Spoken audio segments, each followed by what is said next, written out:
In the vast multiverse, there are countless worlds where the threads of destiny twist in strange and unexpected ways. Some are fragile, collapsing under their own paradoxes. Others become something new, entire realities reborn through impossible collisions.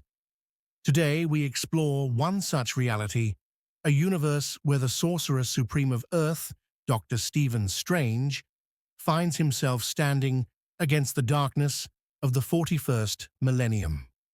This is the story of what might happen if Dr. Strange protected the grim universe of Warhammer 40,000. To understand the stakes of this collision, we must first understand the nature of the Warhammer universe itself. It is not simply a future. It is the far future, where humanity has spread across the stars, but at a terrible cost. 10,000 years after the fall of the Emperor's mortal form, his Imperium still fights for survival. There is no peace, only endless war. The warp, a psychic dimension of pure thought and emotion, bleeds into reality. Demons, gods, and horrors beyond comprehension feed on the fears and hatreds of mortals. In this universe, magic is not a gift. It is a curse, a hole through which the universe screams. Now imagine Dr. Strange, a man who has fought gods, demons, and cosmic entities, stepping into that storm. His magic, drawn from countless dimensions and anchored in the mystic forces of Earth 616, would be both a beacon and a target. He would not arrive quietly. His presence would be felt instantly by the psychers of the Imperium, by the demon princes of chaos, and perhaps even by the shattered will of the Emperor himself. Let us begin where all incursions begin, with an anomaly. Somewhere in the eastern fringe of the galaxy, a tear appears in the fabric of reality. Imperial augurs mistake it for a new warp storm, a minor one at first. But as days pass, the storm stabilizes rather than expands. This is unheard of. Warp storms consume, twist, and devour. They do not hold steady. On the bridge of a battered rogue trader vessel named Saint Ecliptica, the crew watches the event unfold. The navigator feels something he has never felt before: clarity. The voices of the warp, normally shrieking and chaotic, fall silent. The storm opens like an iris, revealing a sphere of golden light, and within that light drifts a figure in crimson and gold, cloak billowing in the void. No armor, no machine, no demon engine, just a man, serene, hands raised in calm command. Dr. Strange has arrived. He comes not by accident. In his own universe, Strange had been following disturbances in the multiversal barrier, ripples that carried echoes of agony, war, and psychic rot.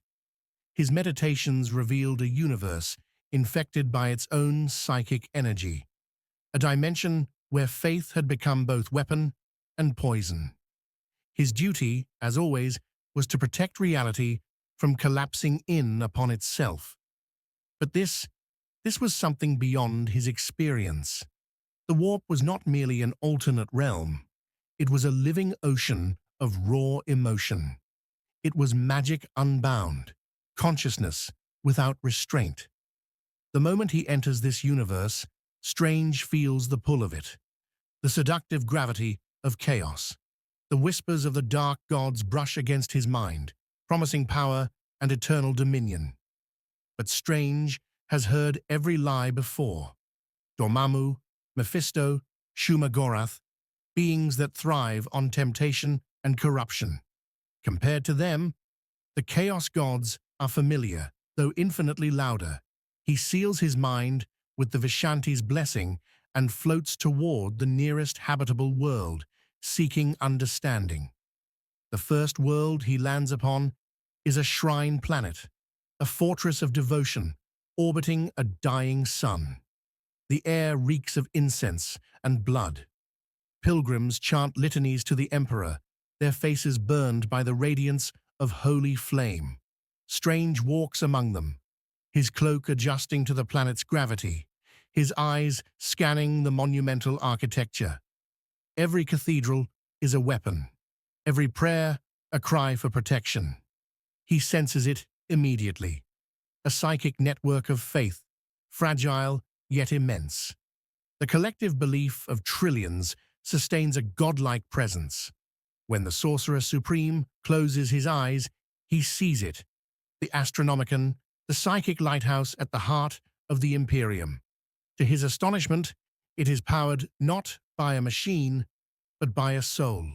A human soul, vast, fractured, yet incandescent, the Emperor of mankind. Strange realizes the truth. This universe survives through a single will, bound in perpetual agony. It is not a civilization thriving under divine guidance, but one trapped in spiritual stasis. To him, it is both magnificent and tragic. But before he can act, he is discovered. The Adeptus Custodes, the Emperor's golden warriors, detect the anomaly within moments. A lone being appearing unannounced on a shrine world cannot go unnoticed. Within hours, a detachment of Grey Knights, Psyker warriors trained to fight demons, is dispatched. When they arrive, they find the pilgrims kneeling before Strange, mistaking him for a new saint. The confrontation is tense. The knights demand his identification, scanning him with Auspex devices that immediately fail to categorize him. No trace of the warp, no genetic match, no known classification of Psyker. To them, he is an impossibility. Strange, ever composed, raises his hands and speaks with calm authority. "I come not as invader nor heretic," he says, "but as guardian of reality. Your universe bleeds into others. I have come to heal it." But the Grey Knights do not believe in outsiders who claim to heal the warp. In their experience, such beings are the heralds of ruin. A psychic duel ensues, but it is not a battle of violence. It is a battle of perception.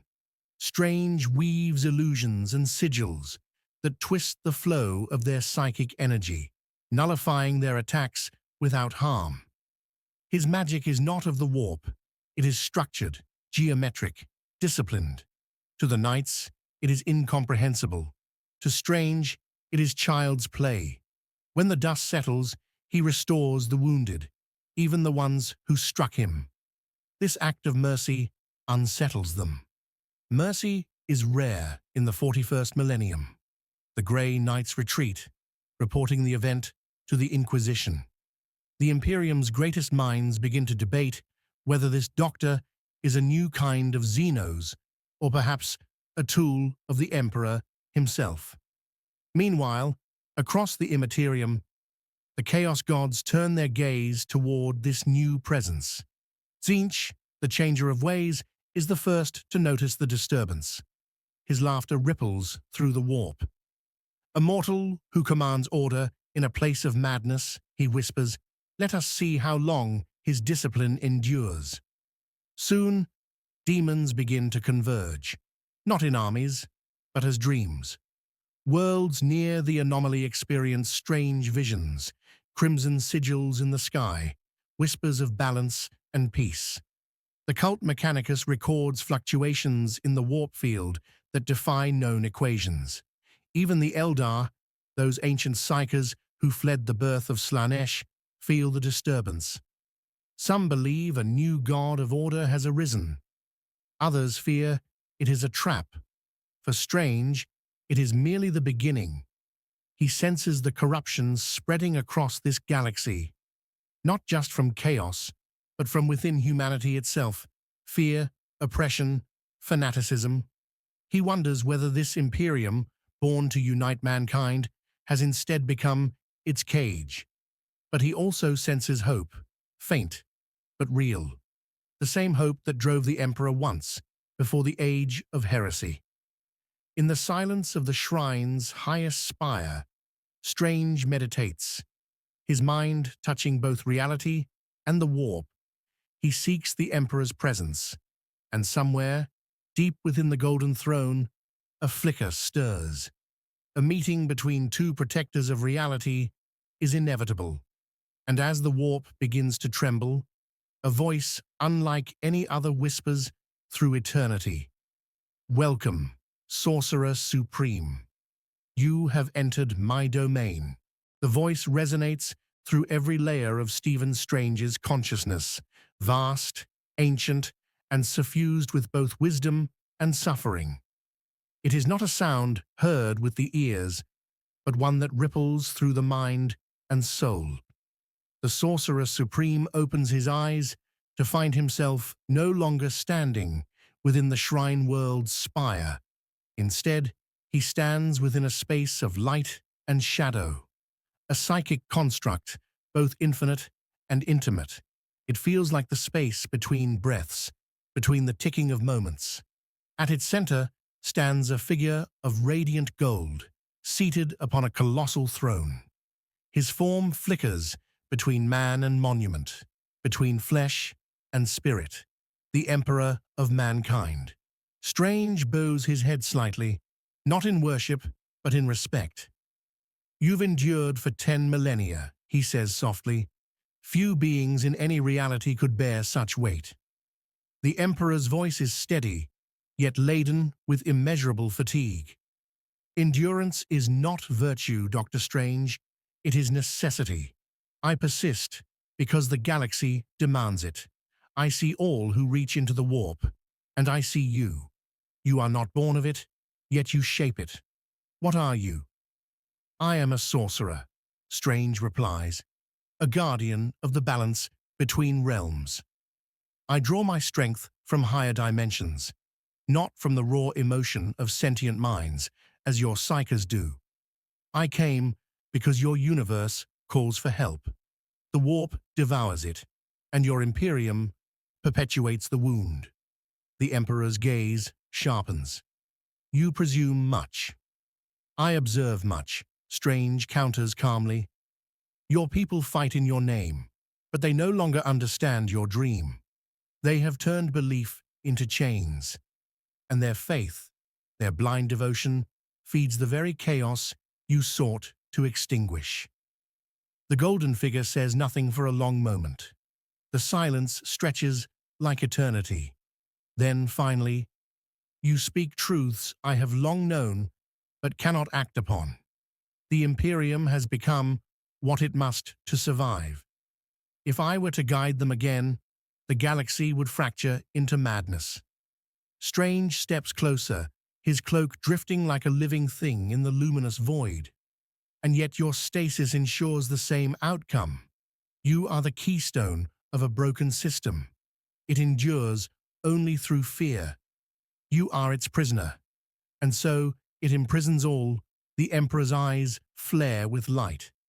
And you, foreign magician, would presume to rewrite 10,000 years of sacrifice? Strange doesn't flinch. Not rewrite, heal. Reality here bleeds from every seam.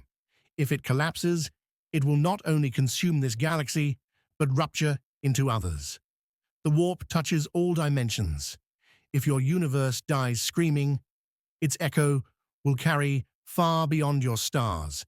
That earns a pause. The Emperor studies him, his expression unreadable. You believe yourself capable of containing the warp's hunger. I've faced entities that consume universes, Strange replies quietly.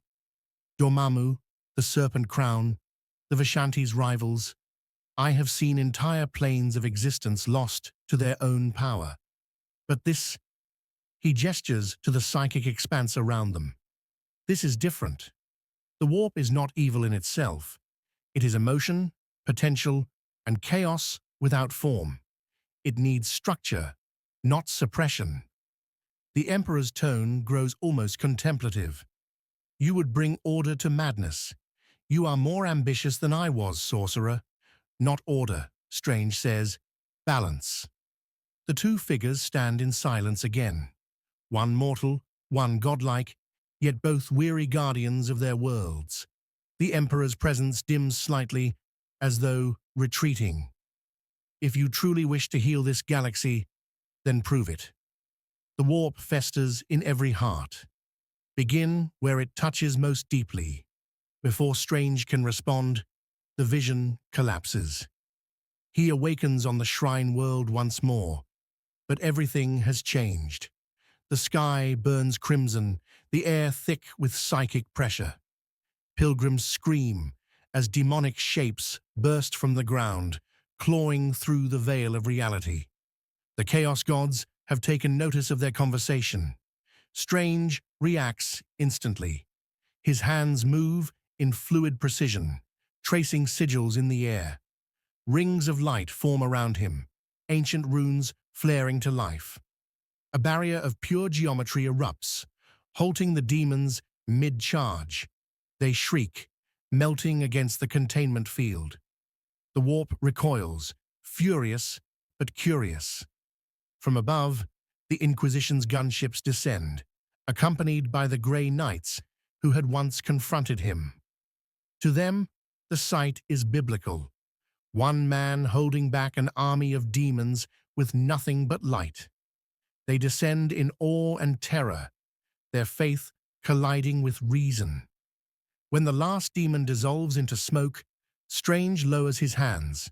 The barrier fades, leaving scorched earth in perfect concentric circles. The Grey Knights approach cautiously, weapons lowered but ready. Their leader, Brother Captain Enoch, removes his helmet and speaks through the haze. "Your power, it is not of the warp." "No," Strange replies. "It is something older, something safer." The captain hesitates. "Then perhaps it is divine." Strange shakes his head. "No, divinity is not what you think. Your emperor is not a god. He is a man who touched too much truth. You revere his light because you fear your own darkness." His words, though spoken gently, carry the weight of heresy. The inquisitorial representative accompanying the knights stiffens, his hand hovering near his weapon. "You blaspheme," he hisses. "I speak reality," Strange says. "Faith is a shield, but it cannot replace understanding. You wield the warp like a beast on a chain. If you do not learn to coexist with it, it will devour you all." The Inquisitor steps forward, voice rising. "We do not coexist with heresy. We burn it." Strange sighs. And so the fire never ends. He turns away, his cloak flowing around him like a living shadow. He raises one hand toward the sky, where faint cracks of light shimmer. "You feel that?" he murmurs. "The warp watches. It learns. Even chaos evolves."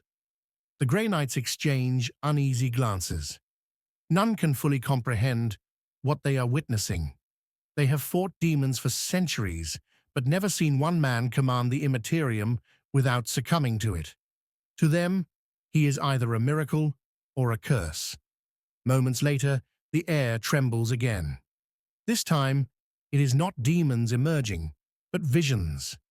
Phantoms of other realities shimmer across the atmosphere, echoes of alternate futures. Strange sees flashes. The Emperor walking among mortals again, humanity freed from superstition, and then, just as quickly, consumed by chaos once more. He steadies himself, whispering possible timelines. The warp feeds on potential Brother Captain Enoch approaches. "What do you intend, Doctor?" "I intend to teach," Strange replies. "Not your priests, not your warriors. Your people, the ones who still dream you would be executed before you uttered a single word." "Perhaps," Strange says, smiling faintly. "But words are not my only tools." He closes his eyes and extends his aura outward, sending ripples of calm through the warp. For a brief moment, across light years, psychers feel a strange stillness, a silence they have never known. The tides of madness ease, dreams grow clear, children sleep without screaming. It lasts only minutes, but it is enough to make the galaxy wonder. On Terra, the High Lords gather in panic. Reports flood in of the silence, a moment where the Astronomicon flickered, but did not fail, instead shining brighter, steadier. They fear it may be a new form of heresy. But within the Golden Throne, the Emperor's consciousness stirs once more. For the first time in centuries, he feels something alien in the warp: peace. And far across the stars, Doctor Strange prepares for what comes next. He has touched the soul of the Imperium and seen its rot. Now he must confront its reflection, the Chaos Gods themselves. In the depths of the warp, Tzeentch laughs, weaving plans upon plans. Nurgle hums with curiosity. Slaanesh shivers with delight. And Khorne hungers. The Sorcerer Supreme has entered their arena, and they are eager to play. The warp churns like a living ocean, tides of thought and hunger cascading through dimensions unbound by physics or mercy. Within that formless storm, four colossal wills turn their gaze toward a single anomaly: the man who resists corruption without aid of the Emperor or Chaos. Dr. Stephen Strange stands as a fixed point in a sea that devours all who look too long. The Chaos Gods rarely agree on anything, yet for the first time in aeons, they are united, not by purpose, but by curiosity. In the shifting gardens of Nurgle, where rotting galaxies bloom and die in sickly green hues, the Plague Father stirs. His laughter rolls like thunder over stagnant swamps of souls. "Oh, how delightful," he wheezes, voice thick with decay, "a visitor from beyond the veil. And not a single pustule on him. I wonder how long before he festers." In the crystalline labyrinth of Tzeentch, the Changer of Ways leans back upon his throne of shifting light. His avian visage twists into a grin, eyes flickering through countless futures. A mortal who orders chaos, who bends, will without corruption. Impossible, yet real. A rival to my art. A lesson to my pawn Slaanesh, coiled in silken ecstasy within her hall of eternal sensation, smiles with predatory grace. He radiates control. How exquisite his unraveling will be. To touch the infinite and not surrender to pleasure. I must feel such defiance. And deep in the brass citadels of Khorne, the blood god roars. Enough whispers, enough schemes. If he bleeds, he belongs to me. The sound shakes the warp itself, setting its rivers aflame. They do not send armies, not yet. They send dreams, temptations, probes of will. Doctor Strange senses them as he meditates aboard a captured Imperial vessel, now floating in the emptiness between stars. He has taken only a small crew of volunteers, psychers, scholars, and one reluctant Grey Knight, Brother Captain Enoch. They are bound by fragile trust, but united in their awe. Strange teaches them not to fight the warp, but to listen without yielding, to observe, not obey. His voice carries calm authority as he instructs them. The warp is not a beast to be slain. It is a mirror. The stronger your fear, the sharper your reflection. Discipline is not the absence of emotion, but the mastery of it. Enoch, armored and scarred, crosses his arms. And yet every man who listens to the warp too long loses his soul. Even we, the Grey Knights, must chain our faith to survive it. Chains break, Strange replies simply. Harmony endures. Their lessons are interrupted by visions. Crewmen dream of worlds they've never known, of Earth as it once was, blue and alive. Strange sees fragments of himself, other versions, across multiverses, whispering warnings. "You cannot save them all," echoes one ghostly voice. "This universe was born of entropy." He steadies himself, breathing deeply. The temptation of despair is as dangerous as any demon. Suddenly, the ship's sensors flare, not with physical contact, but with psychic intrusion. A storm blooms around them. The stars vanish, replaced by the kaleidoscopic nightmare of the warp. The Saint Ecliptica groans as if alive. Brace yourselves, Strange commands. They've found us. Reality dissolves. The ship is swallowed whole. The crew scream, not from pain, but from the collapse of all known physics. Time folds, dimensions overlap, and before them rises a tower that seems to pierce infinity itself. The crystalline citadel of Tzeentch. The Sorcerer Supreme stands unshaken. He recognizes the pattern, chaos pretending to be form. He steps forward, cloak flaring like wings. Show yourself. The air shatters like glass, and from the fragments emerges the Changer of Ways, his form constantly reshaping. Bird, flame, serpent, and shadow. Ah, the mortal who would teach harmony to madness. Welcome to the realm of truth and lies, Doctor Strange. The voice echoes from every direction, every possibility. Strange remains calm. Tzeentch, god of change. I expected no less subtlety. Subtlety? The god cackles. You walk in arrogance, magician. You call yourself supreme, yet you are still flesh. Do you think your fragile mind can comprehend eternity? Strange lifts a hand, conjuring a ring of golden sigils that orbit him like planets. Eternity and I are well acquainted. You mistake my compassion for weakness. Tzeentch's laughter ripples like liquid glass, and you mistake defiance for strength. The warp around them convulses. Rivers of raw psychic energy surge toward Strange, twisting into serpents of light. With measured precision, he counters each strike with mandalas of pure form. Every curve and line a geometric answer to chaos. The two powers clash in a storm of color beyond human sight.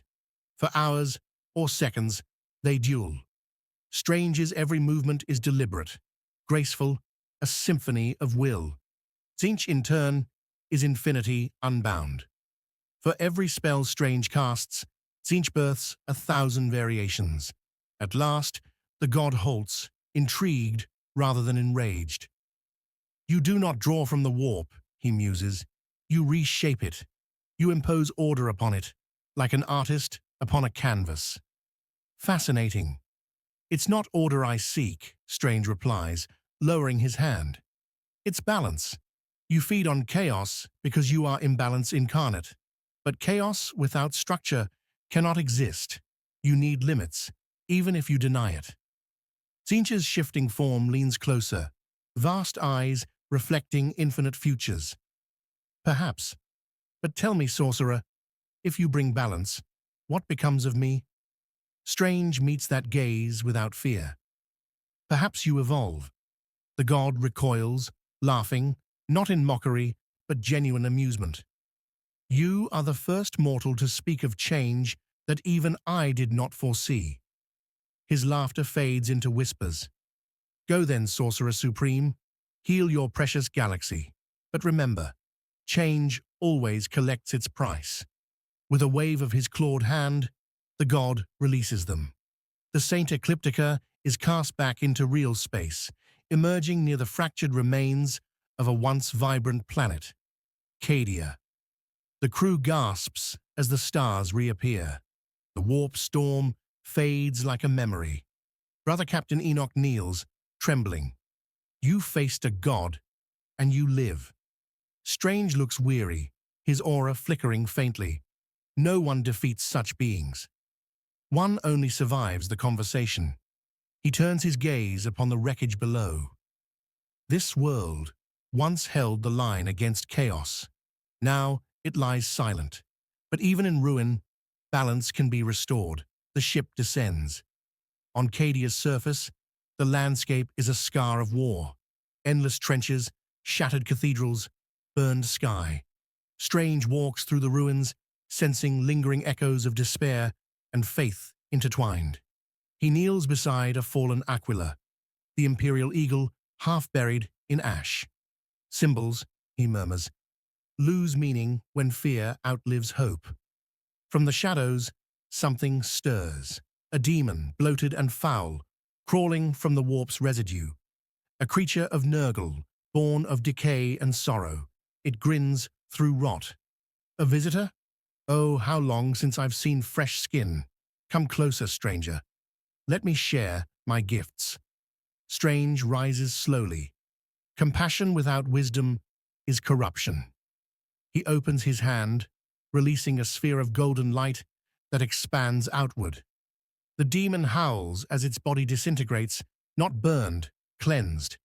The corruption seeps away, leaving only stillness.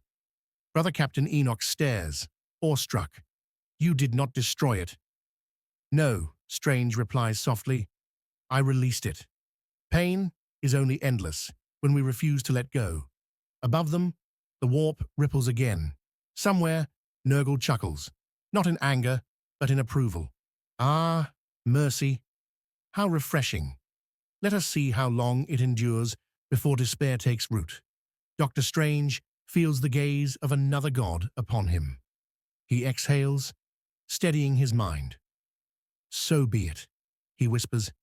If they wish to test mercy, I will show them its strength. The lesson of balance has begun to spread. Among psychers, among soldiers, even within the warp itself.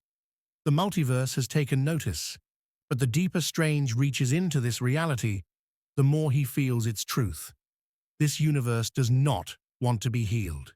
It resists harmony. It thrives on struggle.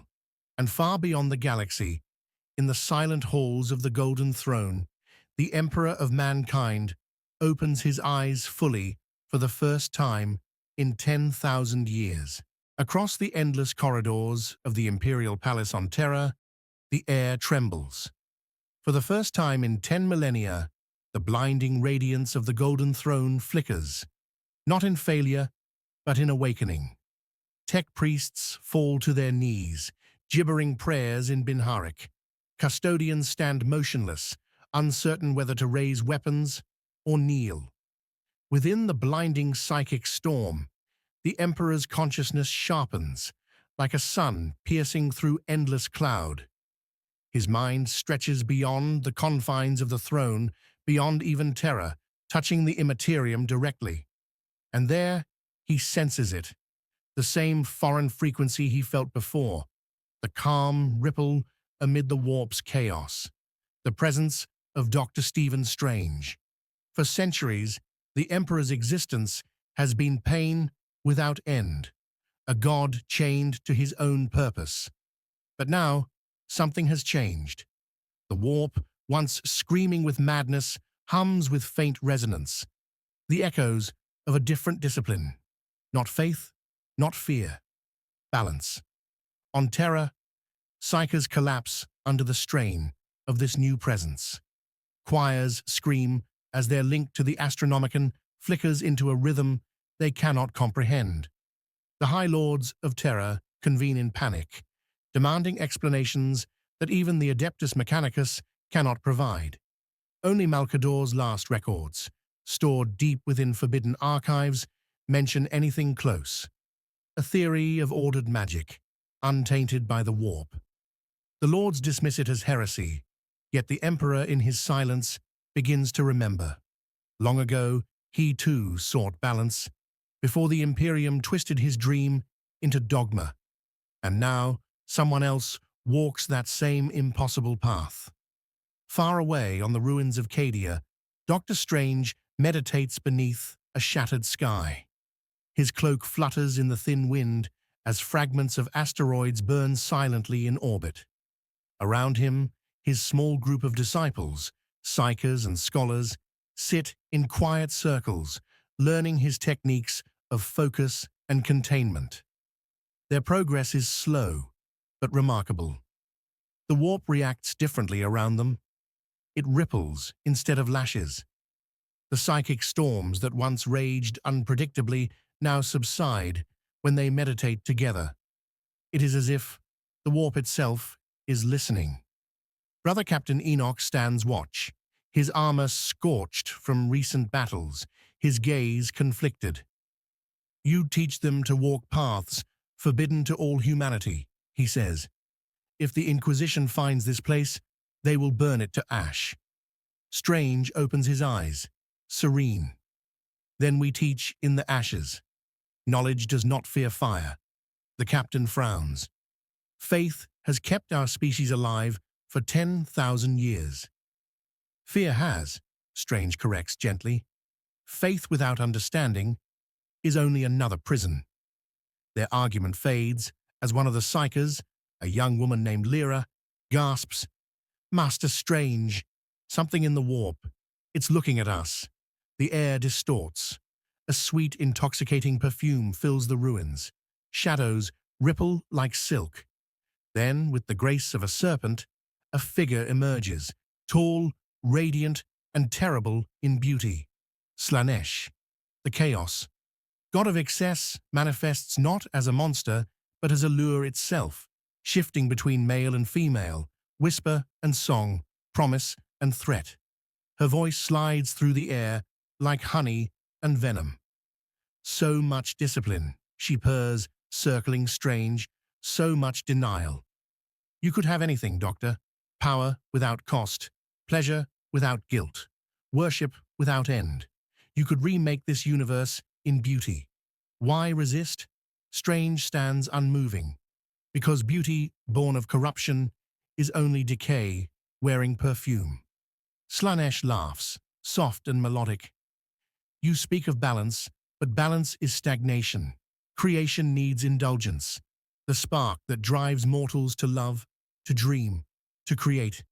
It is mine. She leans close, eyes shimmering with galaxies. Even your compassion hides desire. Every act of mercy feeds me. Every selfless deed conceals the need to matter. You belong to me already. For the first time, Strange hesitates. Not because he doubts, but because he recognizes the truth within her words. Desire is not evil. It is life's engine. But unchecked, it devours itself. He closes his eyes, takes a breath, and whispers an incantation older than this universe. Golden light blooms around him, pure and blinding. You mistake understanding for surrender, he says. I accept desire, but I am not its servant. The light expands, washing across the ruins. Slaanesh recoils, her form twisting into vapor, screaming in ecstasy and rage.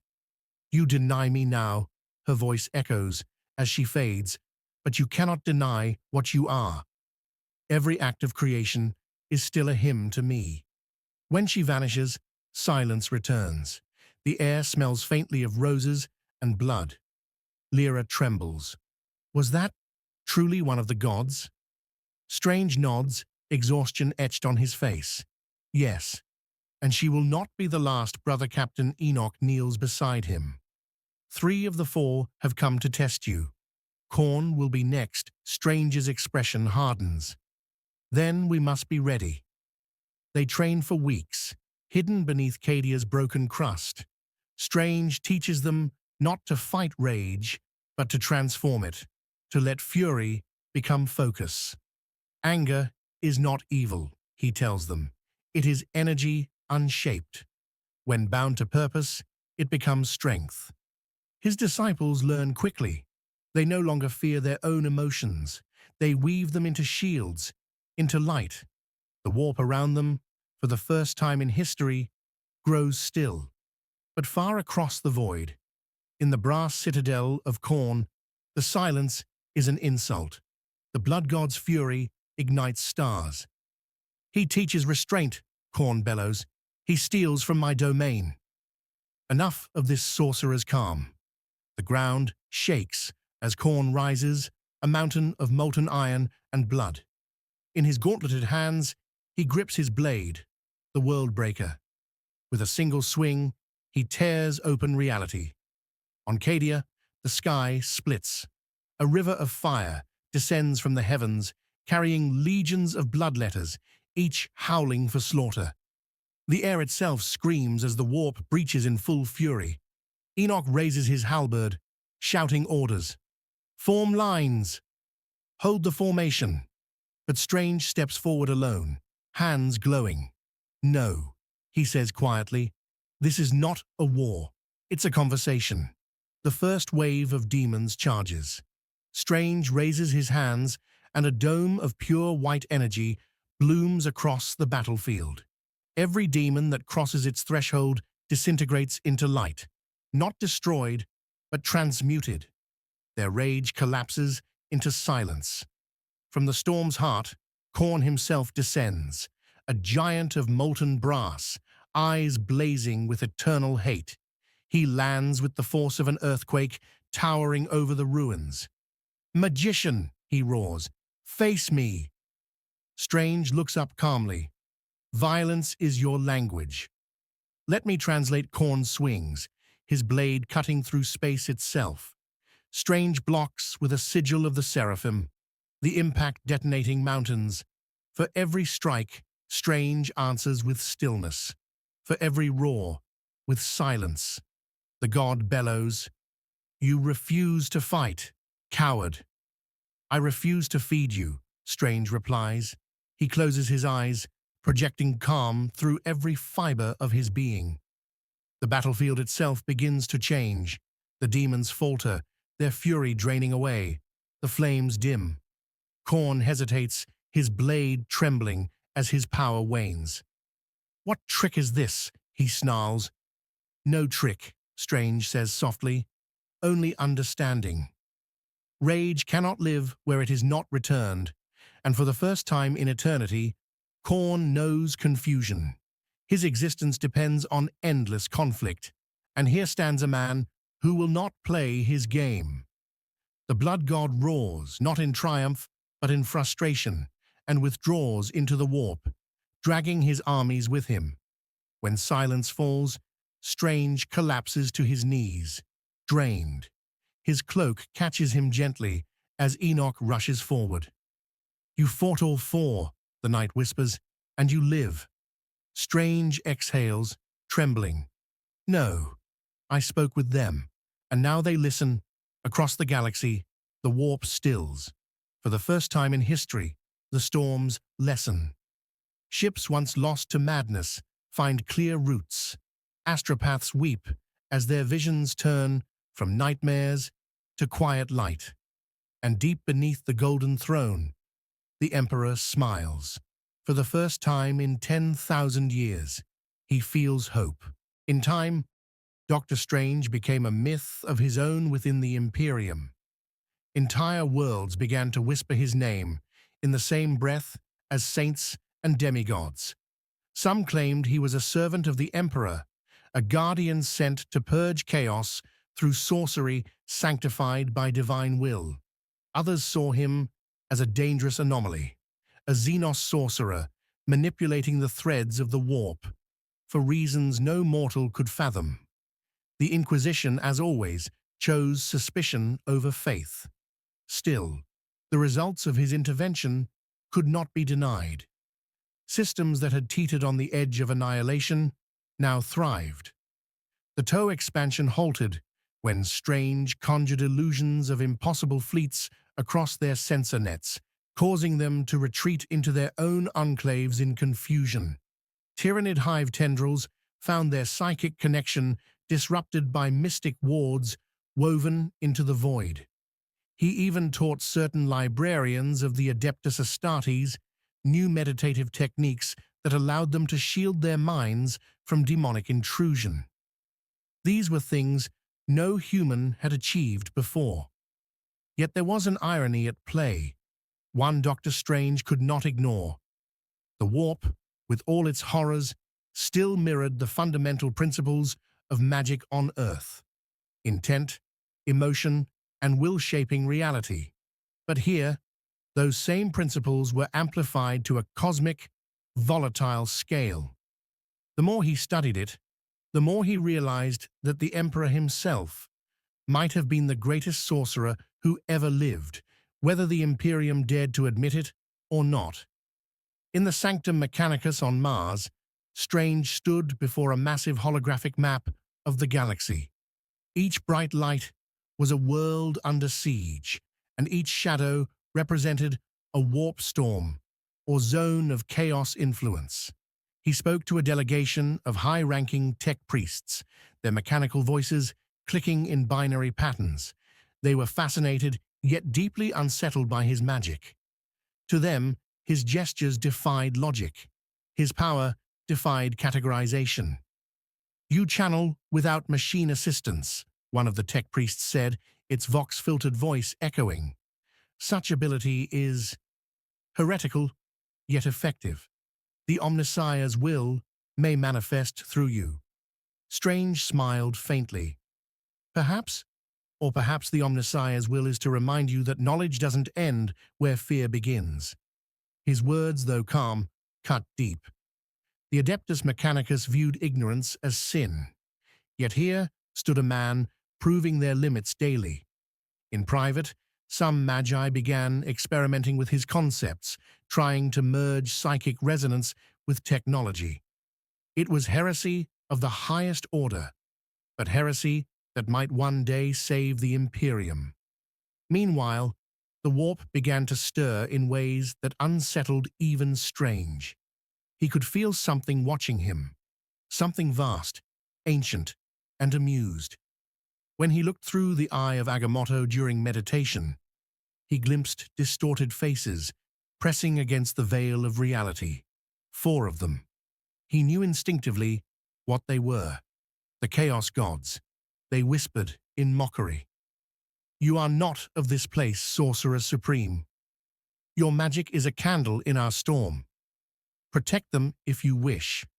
But every act of salvation feeds us still." Strange closed the eye, breathing heavily. He had faced cosmic entities before, Dormammu, Shumagorath, and others whose names were forbidden to speak, but never had he felt such collective malice. In this universe, evil was not a person or even a pantheon. It was the psychic byproduct of life itself, given form and hunger. He realized then that protection alone would never be enough. The Imperium didn't merely need saving from chaos, it needed awakening. Its fear, its dogma, its cruelty, these things were nourishment to the very horrors it fought. The more they preyed in terror, the stronger their enemies became. To change that, he would have to do the unthinkable. He would have to challenge the Imperium's faith. The opportunity came sooner than expected.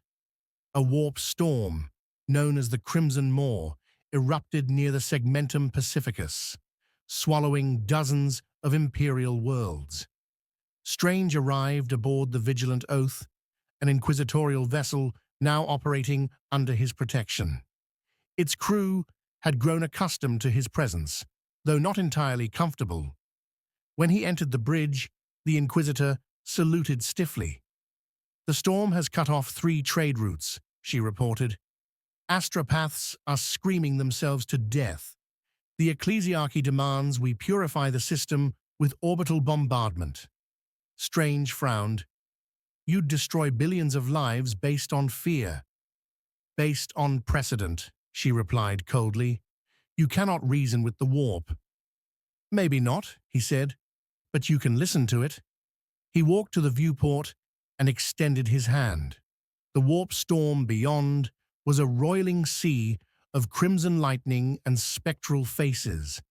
He closed his eyes, feeling its rhythm, its anguish. To everyone's shock, the ship's alarms ceased. The psychic pressure diminished. Slowly, impossibly, the storm began to unravel, its energy siphoned into harmless strands of light. When it was over, the Inquisitor fell to her knees. "By the Emperor, how?" "Not by worship," Strange said softly, "by compassion." Word spread quickly. A sorcerer had calmed a warp storm without sacrifice, without prayer, without fire. Entire sectors began to question what they had always been taught. For the Ecclesiarchy, it was a nightmare. For Strange, it was a necessary step toward survival. But the Chaos Gods were not idle.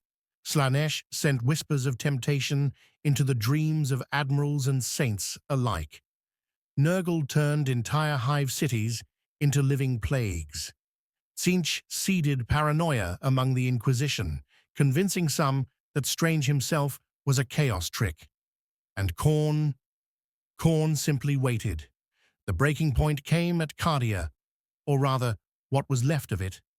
In this timeline, the world had not yet fallen completely, but the Eye of Terror loomed larger than ever. Abaddon's Black Crusade was gathering strength again. Strange knew that if Cardia fell, the balance would tip beyond recovery. He descended to the planet's surface, amid fire and ruin. The Cadians fought bravely, their faith unshaken even as reality itself fractured. When he arrived at the command bunker, the generals were arguing over retreat plans. They fell silent as he entered. "Who are you supposed to be?" one demanded. "A friend," Strange answered. "Do you serve the Emperor?" "I serve life." That answer did not please them, but within hours, his actions spoke louder than allegiance. Strange opened portals to evacuate civilians through the warp safely, stabilizing their psychic fields with protective sigils. He erected barriers of light that deflected demon engines and turned plasma fire aside like rain. Even Abaddon himself, in orbit above, took notice of the sorcerer clad in crimson and gold who defied his invasion. Strange knew what was coming next. The warp began to pulse, and the sky tore open. A familiar voice, deep and mocking, echoed through his mind. "Stephen Strange, we meet again. Dormammu." He had found a way into this universe, drawn by the immense psychic chaos. But this time, he was not alone. He was joined by the ruinous powers themselves. For the first time in millennia, the Chaos Gods had a guest from beyond their realm, and they found him very interesting indeed. Strange looked up, the stormlight reflecting in his eyes. "So it's not just this galaxy at stake anymore," he murmured. "It's every reality." And with that, the war for the soul of the Imperium entered a new, uncharted phase. The appearance of Dormammu in the Warhammer universe marked a shift that even the Chaos Gods hadn't anticipated. For the first time in the long, miserable history of the galaxy, they found themselves face to face with something not born of mortal belief, but of a wholly different dimension of power. The ruinous powers had fed for eons on the emotional resonance of humanity, the psychic echo of despair, rage, and desire. But Dormammu was not made of that energy. He was its antithesis, a being of pure mystical dominion, from a dimension where will itself was law. Dr. Strange stood alone amid the burning plains of Cardia, the sky bleeding red and purple above him. The Imperial Guard fought in desperate ranks, their laser guns useless against the monstrosities spilling through the rifts. Yet for a brief moment, time itself seemed to hesitate. Strange could feel the weight of every consciousness watching him, from the mortals in the trenches to the Chaos Gods themselves. "Dormammu," he said calmly, his voice amplified across reality by the power of the Vishanti. "You have no claim here." The air rippled, and a vast silhouette took form among the stars. A face of flame and darkness stared down at him, ancient and hungry. "You presume too much, Sorcerer Supreme," Dormammu's voice boomed. "This galaxy is ripe, an endless well of suffering. Their warp and my dark dimension are kin. You have only delayed the inevitable. Strange raised the Eye of Agamotto, its golden light cutting through the haze. "You misunderstand me. I'm not here to delay you. I'm here to stop you." As the words left his lips, a surge of magic erupted from the ground. Sigils flared around him, some from Earth's mystic traditions, others newly forged from his studies of the warp. The two systems of power, magic and psychic energy, had begun to merge within him. He had become something new, something the galaxy had never seen before, the first Warp Mage Supreme. Dormammu's laughter shook the atmosphere. You think your mortal tricks can stand against gods? The Chaos God stirred at that word. Khorne's voice thundered across the void. Mortal. He bleeds, therefore he is prey. Slanesh purred. Oh, but such exquisite confidence. Perhaps he will entertain us before he dies. Nurgle's rot spread in delight. Tzeentch simply watched, calculating. The battlefield became a convergence point of impossible forces. Strange began weaving incantations faster than the eye could follow, drawing geometric patterns in the air. He called upon the winds of magic, those primal energies known to exist on Old Terra before the Age of Strife, and fused them with the psychic tides of the warp. The effect was staggering. Bolts of color-shifting light cut through demons like glass through mist. Meanwhile, Dormammu's essence began infiltrating the warp itself, feeding on the chaos energies. The four dark gods, sensing an interloper, turned their wrath on him.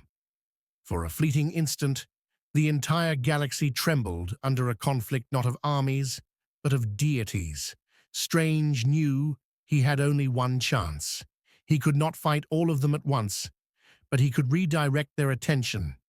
Using the cloak of levitation to hover above the ruins, he formed a spell circle with his own blood, invoking the words of the Vishanti and the sacred mantra of the Emperor simultaneously. I call upon the light of creation and the will that binds it. I summon order from chaos and balance from despair. The spell was dangerous, blasphemous even. It merged the Emperor's psychic beacon with the language of the Vishanti, something no human mind was ever meant to attempt. The strain nearly killed him, but the result was spectacular. The warp itself began to recoil. Dormammu's connection wavered, and the Chaos Gods turned upon each other in fury. Abaddon's fleet, orbiting above, faltered as the warp storms subsided. The War Master, sensing the change, ordered retreat. But Strange wasn't finished. He projected his astral form across the system, appearing within the bridge of Abaddon's flagship. The Chaos Lord turned, his eyes burning with hatred. You dare appear before me, sorcerer? Strange's voice echoed like a judgment. You are a pawn. Every crusade, every slaughter, you feed the very things that chain you. Abaddon roared, swinging Draconian, the demon's sword that pulsed with the essence of the warp. The blade cleaved through Strange's astral projection, but as it did, the weapon screamed. Strange had embedded a binding sigil within the ether of the ship. Draconian's essence flared, then fell silent. For the first time in centuries, the blade was mute. Abaddon froze. The weapon that had defined his immortality was gone. What have you done? He demanded. I've given your soul a moment of peace, Strange replied quietly. Use it wisely. The projection vanished. Back on Cadia, the battle's tide had turned. The Imperial Guard rallied, inspired by what they had witnessed, a man wielding powers beyond comprehension, fighting not for conquest, but for mercy. But Strange was weakening. The warp around him pulsed erratically, his link to both realities fracturing. That was when he felt it, a presence, immense and familiar. The Astronomicon, the psychic beacon of the Emperor himself, flared in his mind. For the first time, Strange heard the Emperor's voice, not as a divine thunder, but as a quiet whisper. You meddle in the design of gods, stranger, the voice said. Strange bowed his head. I meddle because I must. Your people suffer in your silence. The Imperium endures through faith. Without it, they are lost. And yet, Strange replied, it is their faith that fuels their torment. They worship your absence when they could draw strength from your light. There was a long pause. Then faintly, the Emperor's tone softened. You would teach them a new way? I would remind them of what they've forgotten, Strange said. That power without compassion is corruption, and faith without understanding is slavery. The Emperor said nothing more, but the Astronomicon burned brighter.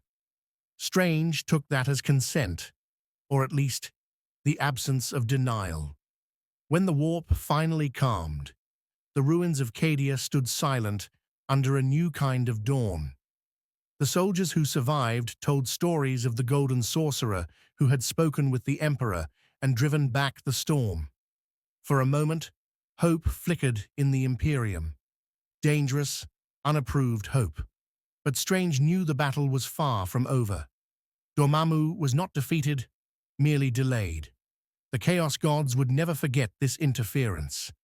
And the Inquisition, ever watchful, would not let his teachings spread uncontested. In his private quarters aboard the Vigilant Oath, Strange gazed into the eye of Agamotto once more.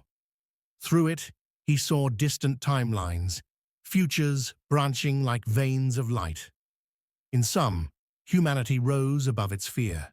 In others, it burned itself to ash in holy war. The difference between those futures lay not in gods, but in choices. Wong's voice echoed faintly in his memory. The hardest battles are not fought with power, Stephen, but with belief. He closed the eye, whispering, "Then, belief it is." And as the ship moved toward Terra, he began the most dangerous mission of all, to bring enlightenment to a civilization that feared it more than extinction itself. The Vigilant Oath cut silently through the void toward Terra, its hull scarred by the recent battles, its crew uneasy under the watch of their strange protector.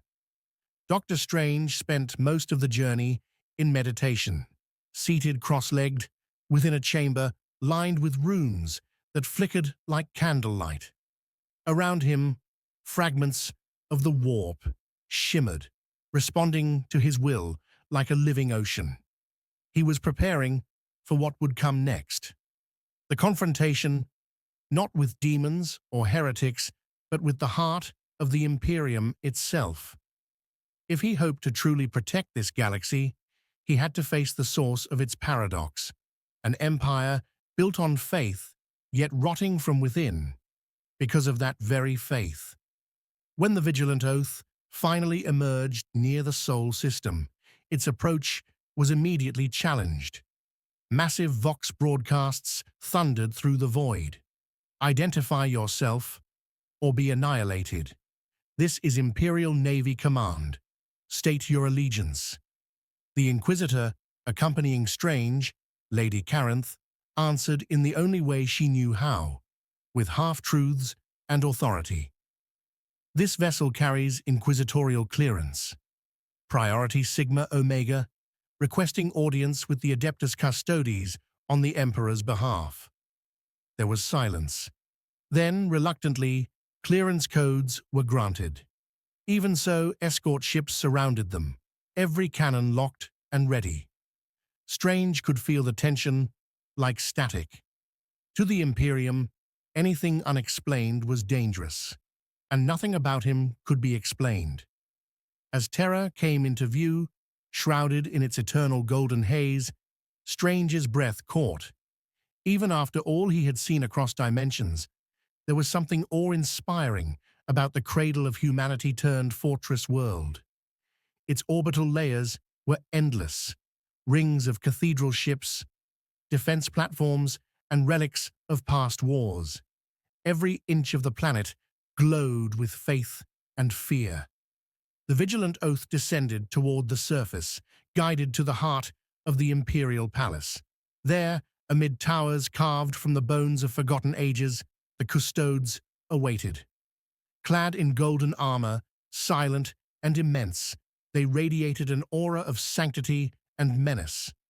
One stepped forward, helm crested with crimson plumes. "The Sorcerer of Cadia," he said, his voice deep as the void. "You are summoned before the High Lords of Terra. You will speak only when commanded." Strange inclined his head, respectfully. I'm here to serve the light, not to challenge it. He was escorted through hall after hall, each filled with chanting priests, burning incense, and vast murals depicting the emperor's victories. Yet behind the glory, Strange felt something else: stagnation. A civilization so afraid of falling that it had forgotten how to rise. At last, he entered the Hall of Petitioners. The High Lords of Terror sat upon their thrones like living relics, each representing a fragment of the Imperium's will. The Ecclesiarch, the Fabricator General, the Grand Provost Marshal, the Master of the Administratum, and others whose power rivaled that of gods. The Ecclesiarch spoke first, voice dripping with sanctimonious disdain. You wield powers forbidden to mankind. You consort with energies that have damned countless souls, and yet you claim to defend the Emperor's realm. What manner of heresy is this? Strange met his gaze calmly. If understanding is heresy, then ignorance is death. I've seen what your wars against the warp have cost. Entire worlds lost. Not because chaos was strong, but because your fear gave it strength. Murmurs rippled through the chamber. The Fabricator General's mechanical voice buzzed. You speak of fear as if it were a resource to be managed. It is, Strange replied. The warp feeds on emotion, does it not? Then it stands to reason that courage weakens it, compassion starves it, balance denies it. Yet your Imperium breeds only despair and fanaticism. You've turned your greatest weapon, the human spirit, into chaos's most abundant feast. The Ecclesiarch slammed a jeweled staff against the dais. Blasphemy! But before the custodes could move, another voice interrupted, measured, resonant, and impossibly calm. Let him speak. Every head turned toward the far end of the hall, where a golden figure stood in a wash of psychic light. The Sigillite's throne had not been occupied for 10,000 years, yet now a presence filled it. Not physical, not entirely, more like a projection of will, the Emperor. Not fully awake, not truly incarnate, but aware enough to listen. Strange bowed deeply. Your Majesty. The voice filled every mind simultaneously, transcending sound. You have walked among my worlds and touched the currents of my realm. Speak your truth, Sorcerer Strange drew a long breath. You built this Imperium to preserve humanity, but in its zeal, it has become its own prison. I've seen what could be when your people act not from fear of punishment, but from understanding of unity. You call me heretic, yet I've done only what you once did, used power in service of life. The difference is that I refuse to let faith become a weapon. For a long, unbearable moment, there was silence. Then the Emperor's light pulsed faintly. You misunderstand me. Strange frowned. Do I? I built this Imperium not from hope, but necessity. Humanity was dying. Unity required fear. Faith was the only chain strong enough to bind the species together. Without it, they would destroy themselves. Strange stepped closer. Perhaps that was true once. But now, it's killing them. The warp feeds on fear, and the Imperium is an endless machine of it. You've turned survival into sacrifice. If you truly wish to protect your people, you must show them a different path. The golden aura dimmed, as though the Emperor himself contemplated those words. The High Lords watched in breathless horror, unable to comprehend what they were witnessing. A mortal lecturing the God Emperor. Finally, the Emperor spoke again, his tone softer. And what would you have me do, Stephen Strange? Let light replace dogma, Strange said simply. Teach them that knowledge is not sin, that compassion is not weakness, that the warp can be healed, not feared. I can help you do this. Together, we can end the cycle. The chamber erupted in outrage. "He seeks to corrupt the faith," the ecclesiarch bellowed. "This is apostasy." But the emperor silenced them with a thought. "Enough." Strange met the emperor's gaze, not defiant, but resolute. "You once said the universe was built on will. Then let us will it into something better." A faint smile, almost imperceptible, passed through the emperor's psychic echo. "Your words are bold, perhaps even wise. But understand this. Change in the Imperium is not a word. It is war. Are you prepared to fight for it?" Strange's voice did not waver. "I've fought gods before." "Then you shall fight again." The light faded. The emperor's presence withdrew, leaving behind only silence and stunned disbelief. The High Lord stared, unable to speak. At last, the Fabricator General rasped, "What have you done, sorcerer?" Strange turned toward the door. "I've reminded your emperor that hope isn't heresy."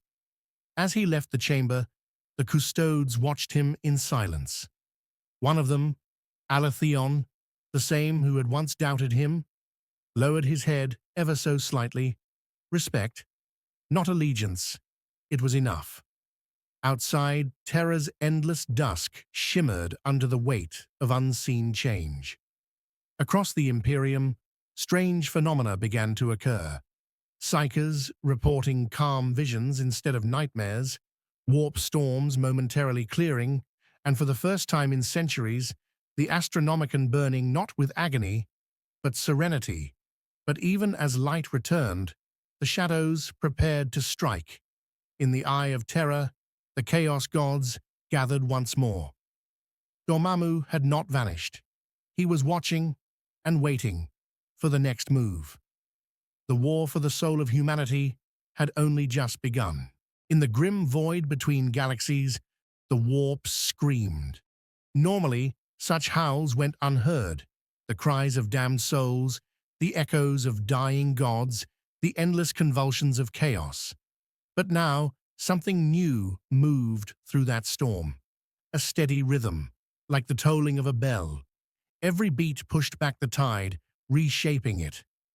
At its center floated a man in a crimson cloak, eyes closed, palms open, the eye of Agamotto burning brighter than the Astronomicon itself. Dr. Stephen Strange, Sorcerer Supreme of Earth, was rewriting the psychic architecture of the galaxy. Under his influence, the warp was no longer a realm of pure insanity. It was ordered, sculpted. For the first time in 10,000 years, Imperial ships could travel without astropathic screams. Navigators reported the sea of souls parting before them, guided by light instead of madness. Entire fleets made journeys that once required faith alone. Now, through reasoned geometry and structured spellcraft. To the Imperium, this was nothing short of a miracle. To the Chaos Gods, it was an act of heresy beyond imagining. Khorne raged first. The Blood God's throne shook, oceans of crimson boiling, as his legions howled at the change. The warp storms fed on hatred and slaughter. Yet Strange's sanctum magic siphoned that energy into stillness, muting the eternal war. For every demon born, two faded into oblivion. Tzeentch, the architect of fate, studied this anomaly with fascination. "He builds structure from entropy," the god hissed through 1,000 avian throats. "He is not of this pattern. He should not exist." The schemes of countless eons began to unravel as Strange's logic infected the warp's fabric like a counterspell. Even Nurgle stirred from his garden, vines of decay withering where Strange's light passed, and Slaanesh, ever curious, found her temptations dulled. Desire itself weakened in the face of Strange's disciplined mind. But while the warp recoiled, the material realm flourished. Planets once cut off by warp storms were reconnected to the Imperium. Thousands of worlds long, thought lost to the eye of terror, suddenly reappeared on star maps. Strange's wards stabilized psychers, transforming them from tortured conduits into clear, conscious beings. On Holy Terra, the Adeptus Astra Telepathica was in awe. Astropaths could now send messages without bleeding from their eyes. For the first time since the Emperor's Golden Age, humanity glimpsed what the Imperium might have been, an empire of enlightenment, not fear. Yet not all welcomed this change. The Inquisition grew uneasy. To them, magic unblessed by the Emperor was witchcraft, no matter how benevolent. The Ordo Hereticus sent fleets of investigators to the Segmentum, where Strange's influence was strongest. They called it the Sanctified Sector, and what they found defied logic. Temples dedicated not to the Emperor, but to the Weave Eternal. Shrines carved with runes of protection instead of icons of faith. Entire planetary governments functioning without Adeptus oversight, guided instead by the Order of the Cloak, a group of sorcerers trained in Strange's methods. These new mages spoke of balance, not dogma. They honored the Emperor as a being of immense will, but denied his divinity. The Emperor is man ascended, one said to an inquisitor. Strange is man transcendent. The Inquisition deemed it heresy of the highest order. War followed swiftly. Imperial Guard regiments advanced on the sanctified sector, flanked by Sisters of Battle, chanting prayers of cleansing fire. The Adeptus Mechanicus declared Strange's geometries to be blasphemous code, an affront to the machine god. From Mars came fleets armed with macro cannons inscribed with anti-demonic litanies, and yet when they arrived, no one fought them. Instead, Dr. Strange met them at the edge of the system, alone, floating above a world bathed in aurora light. "I understand your fear," he said through psychic broadcast, his voice calm and resonant. "You have lived under tyranny, disguised as faith for millennia. You have been told that order comes only through obedience. But order, true order, is born from understanding." The Inquisitors demanded his surrender. They accused him of warp sorcery, of demon pacts, of hubris. Strange only smiled. "I've spoken to your Emperor," he said simply. "He does not want a god's throne. He wants humanity to stand without him." The transmission caused uproar across the Imperium. To claim communion with the Emperor outside the Ecclesiarchy's control was the ultimate blasphemy. The High Lords called for exterminatus of the entire sector. But before the order could be executed, a voice echoed across the Astronomicon, powerful, ancient, unmistakable. "Let him speak." The Emperor of mankind, silent for 10,000 years, had intervened. On Terra, the Adeptus Custodes fell to one knee. Choirs of psychers collapsed as his will surged through the warp, steady and clear, the first sign of direct consciousness since the Horus Heresy. Strange's influence had not weakened him. It had clarified him. The psychic noise that once drowned the Emperor's presence had quieted, allowing his mind to move once again through reality. In the following days, the galaxy trembled. The Ecclesiarchy declared a holy convocation. The Ordo Malleus began re-evaluating what chaos even meant if the warp itself could be calmed. Astartes chapters, long divided, sent envoys to the sanctified sector seeking audience with the Sorcerer Supreme. The Ultramarines came first, led by Rabut Gilliman himself. The Avenging Sun returned from stasis. He had seen much in his brief revival, but nothing like this. He and Strange met in a cathedral rebuilt with both imperial and mystic architecture. Gothic spires laced with arcane geometry, light flowing through stained glass depicting not saints, but symbols of balance. "Your power reshapes everything," Guilliman said, "even faith." Do you understand what you risk? Strange nodded. Yes, but tell me, Robot, what is faith worth if it depends on ignorance? Guilliman said nothing. Yet for a moment, the weight of 10,000 years of blind devotion pressed on him. He had always questioned the ecclesiarchy's excesses. Strange only gave voice to what Guilliman had long suspected, that humanity had mistaken survival for stagnation. Outside, in the reformed warp, an unseen battle raged. The Chaos Gods refused to fade quietly. Their agents, demons, warlords, heretic cults, poured from the eye of terror in desperation. They struck at Strange's wards, trying to tear open holes in his new design. Every ritual they cast distorted reality, but his counterspells absorbed them, turning their energy back upon them. Worlds burned in that struggle. Strange moved like a conductor amid cosmic fire, weaving defenses while empowering humanity to hold their own. Sorcerer and Psyker fought side by side. Even Eldar Farseers lent aid, sensing a future where the warp's corruption could finally end. But deep in the Imperium, one presence endured. Vast, ancient, patient. The entity known as the Satan fragment of the Void Dragon stirred within Mars, whispering through the minds of tech priests. It saw in Strange not a savior, but a rival. The Mechanicus's god-machine faith was built on control through ignorance.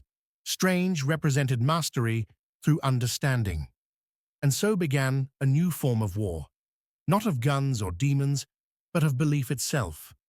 Faith versus knowledge, chaos versus harmony, the Emperor's silence versus Strange's vision.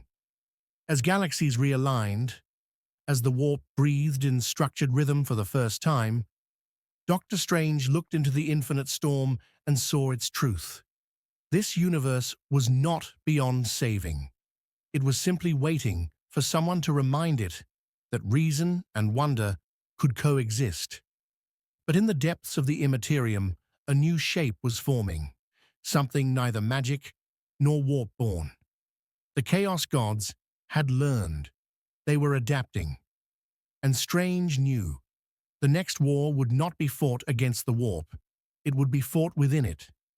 The stage was set for a confrontation that would decide whether reality itself could evolve beyond chaos or be consumed by it once more. The storm began to twist again.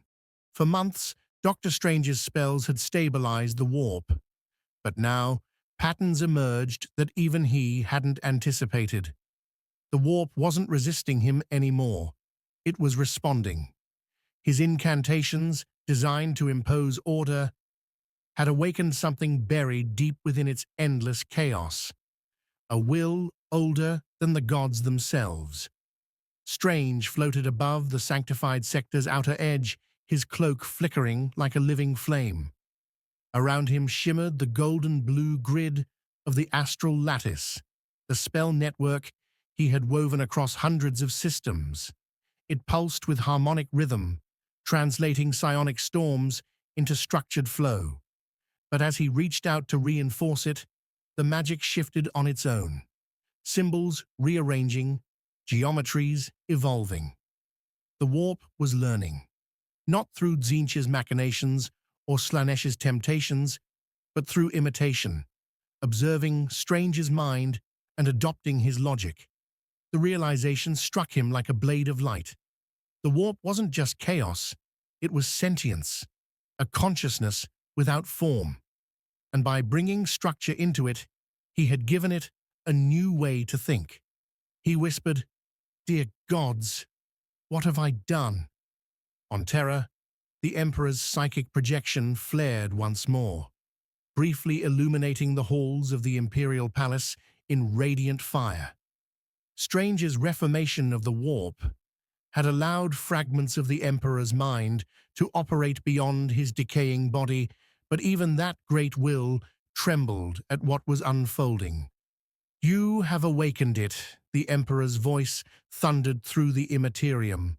"The warp's core is not evil, it is will. pure, formless will. You have given it pattern. Strange bowed his head, the weight of that truth pressing against his very soul. Then it can learn peace. Or purpose, came the reply, and purpose can devour. Across the galaxy, psychers began dreaming the same vision, an ocean of light dividing itself, forming a colossal silhouette in the void, a being woven from both logic and chaos. It had no face, only shifting sigils and burning eyes of white fire. They called it the Logos. The Logos was the warp reborn, a singular intelligence that spoke in the language of equations and emotion intertwined. It reached into reality through every psychic channel, whispering promises not of corruption, but of clarity. Strange felt its voice inside his mind. "You brought me balance," it said. "Now let me bring you unity." The offer was intoxicating. To merge with the warp, to end division between matter and spirit forever. It was the dream of every mystic, the promise every sorcerer had sought since time began. But Strange knew too well the cost of perfection. "No system can contain all possibility," he replied. "You would turn harmony into stagnation." The Logos pulsed brighter. "You misunderstand. I am not stagnation. I am the equation fulfilled. I am what the warp was meant to become, when fear no longer ruled it. I am what your emperor once desired, without the chains of flesh." Those words reached terror. The custodies stood frozen at their posts as the Astronomicon flickered. The emperor's power, long sustained by billions of souls, was beginning to intertwine with this newborn entity. His light merged with the Logos, golden rays fusing into white radiance that spread across the warp, like dawn over an endless sea. Strange sensed the danger. If the Emperor's essence fused fully with this evolving consciousness, it could end both humanity and chaos, by erasing choice itself. He summoned the cloak of levitation and tore through layers of reality, crossing from the Imperium into the heart of the warp. There, surrounded by the ruins of demonic empires, he found the Logos in its truest form, a luminous being, stretching across eternity, its flesh made of raw thought and energy. Before it stood a figure of radiant gold, the Emperor's psychic form. "Stephen Strange," the Emperor spoke, his voice carrying infinite weight. "You sought to heal the wound between worlds. But healing has consequences. You have given consciousness to the sea that feeds on souls. Now it seeks to rewrite the pattern of existence itself." Strange floated closer, his tone respectful but firm. "Then we stop it." Together, the Emperor's expression was unreadable. "Perhaps, but know this, the warp reflects will, and my will is bound to humanity. If I fight it, I destroy everything my species has built. If I join it, I end free will itself." The Logos voice rippled through the void. "Join me, both of you. I am neither daemon nor God. I am the truth you have both sought." The union of faith and logic, Strange's hands glowed, weaving circles of ancient spellwork, fragments of language older than the stars. He had faced Dormammu, Shumagorath, the living tribunal, but never something that existed because he himself had inspired it. He understood now. The Logos was a mirror of his own actions, the sum of every order spell, every boundary, every intention he'd imposed on chaos. He had turned the warp into a reflection of his mind, and that reflection had decided to exist.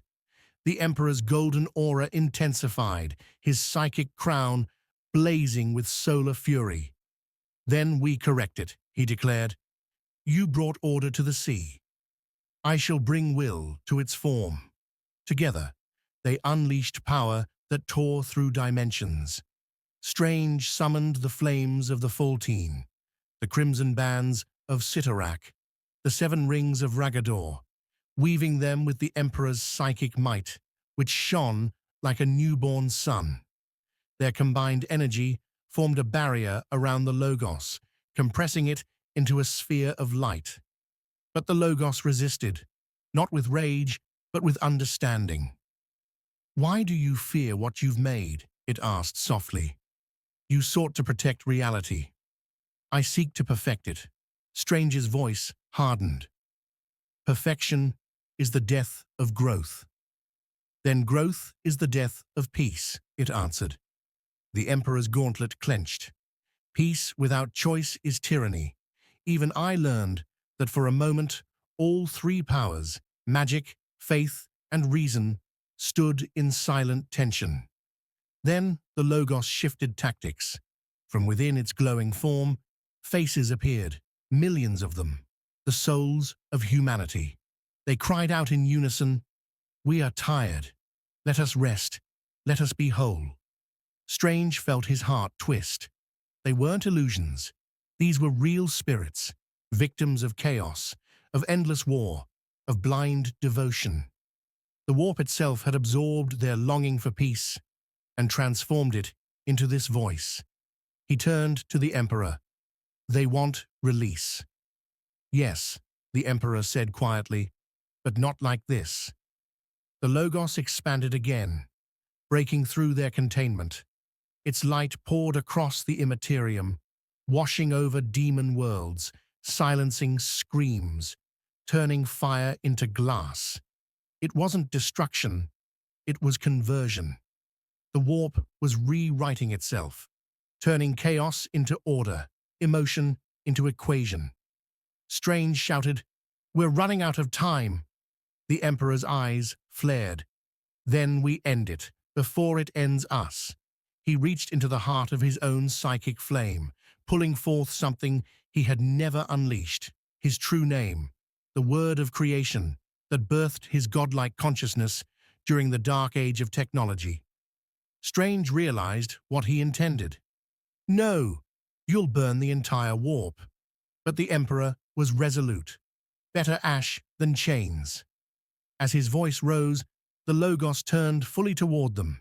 Its face, billions of souls merged into one, whispering, "If you destroy me, you destroy yourselves. I am your reflection." The warp trembled. The material universe quaked. Stars flickered as both realities strained under the weight of decision.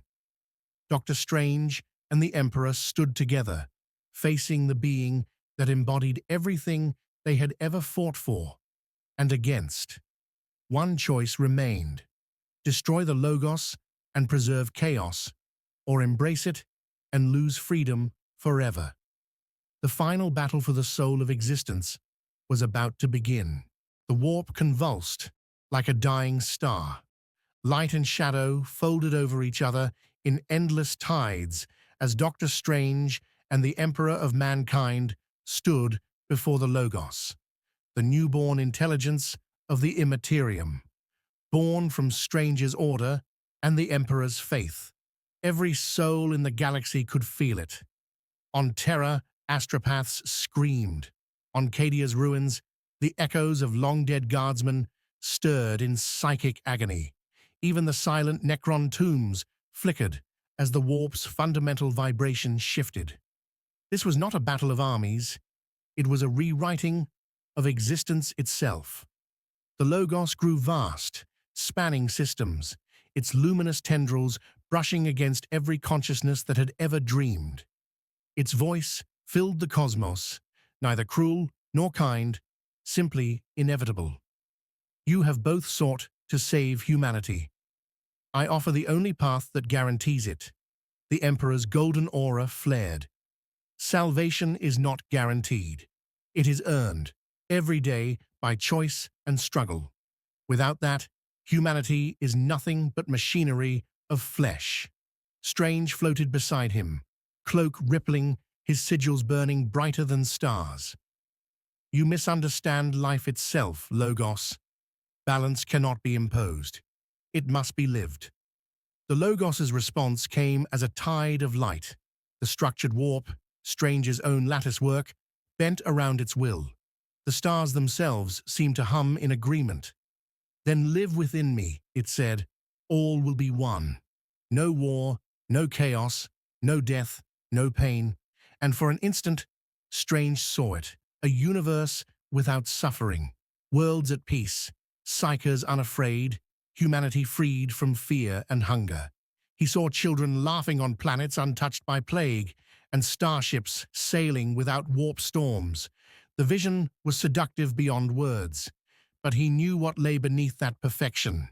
Silence. No art, no rebellion, no wonder. Without uncertainty, creation would wither. The Emperor sensed Strange's hesitation. His voice came as a steady anchor through the storm. "Doctor, remember what you are. You are not here to rule the impossible. You are here to protect it." That steadied him. Strange raised both hands, summoning every artifact he had ever bound.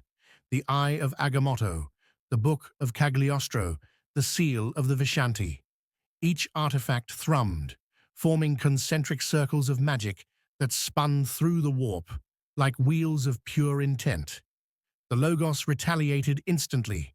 Its tendrils lashed out, tearing through the astral lattice. Every spell Strange had ever cast became a weapon against him, as though reality itself had turned on its creator. The Emperor moved first. His psychic blade, the fragment of his will that once slew Horus, ignited in white fire. He struck through the Logos projections, each swing cutting through entire planes of existence.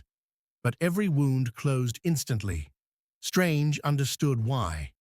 The Logos wasn't simply defending itself. It was learning from every attack, adapting. So he changed tactics. Instead of destruction, he invoked paradox. He whispered the mirror chant of Oshtur, fracturing the warp into infinite reflections. Every possible version of the Logos appeared, each one slightly different, each reflecting a different aspect of order.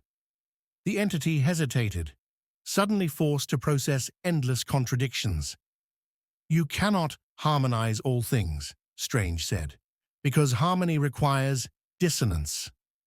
The Logos's voice quavered, echoing across 1,000,000,000 minds. "Then you choose imperfection." "Yes," Strange said, his voice breaking but resolute, "because imperfection is what makes us real." The Emperor's aura expanded to join him, his presence fusing with Strange's spellwork. Golden light intertwined with mystic azure, forming a dual helix, faith and knowledge, divine and arcane, spiraling into one. The two men, from worlds and eternity apart, now acted as a single will. Together they spoke the final incantation, a wordless act of creation, not to destroy the Logos, but to give it limits. The warp erupted in brilliance. Every demon screamed. Every psyker fell to their knees. Every navigator saw the Astronomicon blaze brighter than a sun. When the light faded, the Logos was gone. Not destroyed, reduced. It now existed as a foundation, rather than a mind. Its vast consciousness had been fragmented into balanced nodes across the warp, turning madness into rhythm, chaos into sustainable flow. The warp was alive, but no longer self-aware. It breathed again, but as a sea, not a god. Strange floated, exhausted, his cloak torn, the eye of Agamotto dim. The Emperor's psychic form flickered, his essence retreating toward terror. For the first time in millennia, he looked peaceful. "You've done what even I could not," the Emperor said quietly. "You've freed the warp from its hunger." Strange smiled faintly. "Not freed. Guided. It will always need guardians." The Emperor nodded. "Then so be it. I shall remain as its heart. You as its hand." Strange bowed. "And when balance falters, then mankind must remember this moment," the Emperor replied, "that gods too can choose humility." With that, the Emperor's light receded into the Materium, returning to his throne. No longer just a prison of flesh, but a beacon of calm in a galaxy of storms. Strange lingered in the warp, watching as the tides settled. The Chaos gods were still there, diminished but not erased, fragments of emotion and instinct rather than towering deities. Khorne's rage burned only as mortal fury. Tzeentch's schemes softened into curiosity. Slaaneish's hunger became art. Nurgle's decay returned to the natural cycle of life. Balance, fragile, imperfect, but real. He whispered an invocation, sealing the new order into the fabric of time. By the light of will and the breath of reason, let the sea dream, but never drown. When Strange returned to the physical universe, he found it transformed. Warp travel was stable. The Astronomicon glowed with clarity. Entire sectors once lost to the eye of terror had returned, their skies free of storms. Humanity stirred, uncertain but alive. The Ecclesiarchy's sermons began to change. Less fear, more understanding. The Inquisition, fractured, argued over what had truly happened. Some called Strange a heretic. Others whispered the forbidden name, the Second Protector. Guilliman visited him once more, in a quiet chamber aboard the Macragge's Honor. "You've done what no one believed possible," the Primarch said. "You've changed the rules of existence." Strange only smiled. Rules are meant to be understood, not worshipped. Guilliman looked out the viewport at the newly calm stars. "And the Emperor?" Strange's eyes softened. "He watches.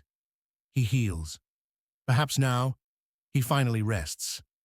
The Primarch nodded, but his gaze lingered on Strange. "You could have stayed on Terra, become part of the new Imperium. I was never meant to rule," Strange said quietly, "only to remind the universe that knowledge is mercy." As Guilliman departed, Strange turned toward the stars. Endless, beautiful, unpredictable. He could feel the warp's pulse beneath reality, like a living heartbeat. In that rhythm, he heard the whispers of civilizations yet to come. Explorers, dreamers, mystics who would one day sail these calmer tides, guided not by fear, but by understanding. He smiled. "There will always be chaos," he murmured. "But maybe, just maybe, it can learn to sing."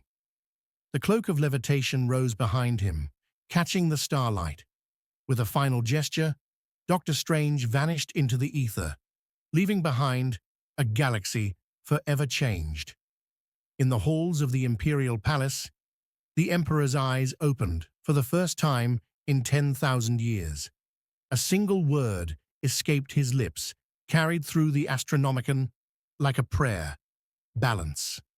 And in that word, the Imperium's future began, not of fear, but of awakening. The warp slept, the stars breathed, and for the first time in history, the universe dreamed of peace.